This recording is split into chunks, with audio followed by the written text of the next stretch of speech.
Welcome to the ArmaniTalks YouTube channel. I'm your host, ArmaniTalks. In this channel, I'm covering communication skills for you to level up your way with words, become much more articulate. In today's episode, we are entering the world of emotional intelligence, and I'm going to be talking about a topic that you should be aware of, especially if you just got out of a relationship. Should you keep in touch with an ex? I'll give you the answer right now, and throughout the episode, I'm going to explain my philosophy. If you're ready and excited for today's talk, go ahead and drop that like for me right on below. The answer is you should not keep in touch with an ex unless you guys have kids together. So let me just get the exception out of the way. If you have kids together, I believe it shows decorum to the kids that you and your divorced partner can work through tension. Sure, you can cut them out of your life, but I don't know if that helps the bigger picture, where it shows your kids' maturity from your end, and it really does create a broken family type of atmosphere. So the only exception that I can say to keeping in touch with your ex is only if you have kids together. And this is when some people always ask the question, well, Armani, what about if I have a dog with them, right? That doesn't matter. The pets do not count. And I know that's a very polarizing statement where people will be like, what? No, my dog, Bucky, is sort of like my baby. Doesn't matter. Because here's the thing.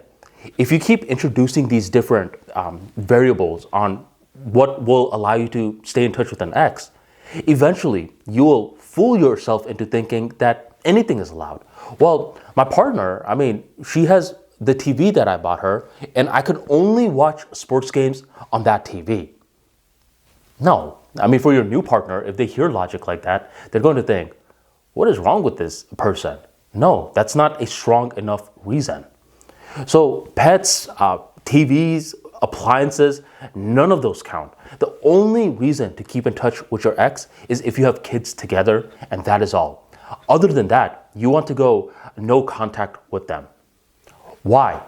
Why should you go no contact with them? I believe the reason to go no contact with them is because that is the most compassionate thing to do, not only for yourself, but for the other person. Let's say you broke up with the other person and you're like, well, we should still remain friends. You know what you're really doing? You're actually stringing them along. You're giving them the hope that one day it can work out again. And if you keep giving them that hope that it could work out again, then they will never find someone new.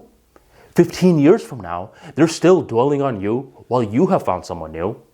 Where on the flip side, if you are someone that says, look, we have to go no contact after you've given them closure, 15 years from now, she has a husband, a nice house, kids, a dog. She wouldn't have been allowed that great opportunity in the bigger picture if you kept stringing her along. So I believe going no contact with someone is the more compassionate thing to do with the other person that you are dumping. Now, if you're the one that's getting dumped, I hope that this seems like common sense, because common sense ain't so common. When you are getting dumped, you are going to be feeling a lot of strong emotions. The other person will say stuff like, well, we should still remain friends. So you say something along the lines of, sure, we'll stay friends on social media, which is the worst thing you can do, by the way. 2 weeks goes on by. You start seeing her on Instagram. You're watching all these stories. You're mentally still surrounded by her image. Do you think you're going to move on? No. Eventually what's going to happen is that she is going to be talking to someone new. You're going to be seeing that. And this is going to even take you further down the despair hole. Where, if you think about it, there are certain platitudes that make a lot of sense. And one of the platitudes that makes the most sense is, time heals all wounds.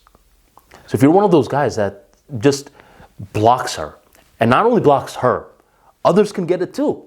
Where if you know for a fact that if you check out this other girl's Instagram story, that your ex is going to be there, You could either mute them. I don't necessarily know if you have to block them. That may show a little poor decorum, but prioritize yourself first, right? If you think, okay, well, I have to block them for my own emotional needs, do it. But I mean, if you don't have to do that, then you could just mute them.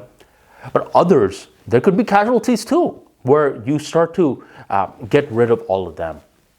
And if that's something that's happened to you before, where you notice yourself getting blocked by your friend's ex, the reason why is because your friend's ex, whenever they see your story, they see your friend, and they don't want to be reminded of the friend anymore. So they're just saying, let me just block you as well. Going no contact is one of the smartest things you can do in the bigger picture. It's going to feel very painful as you are doing it because you're going to be feeling a lot of doubt. You're constantly going to be thinking, I wonder what my partner is up to. You know, I'm a really cruel person for cutting them out like that. You're going to be thinking all these thoughts, especially because there's so much media nowadays that's giving you different tips.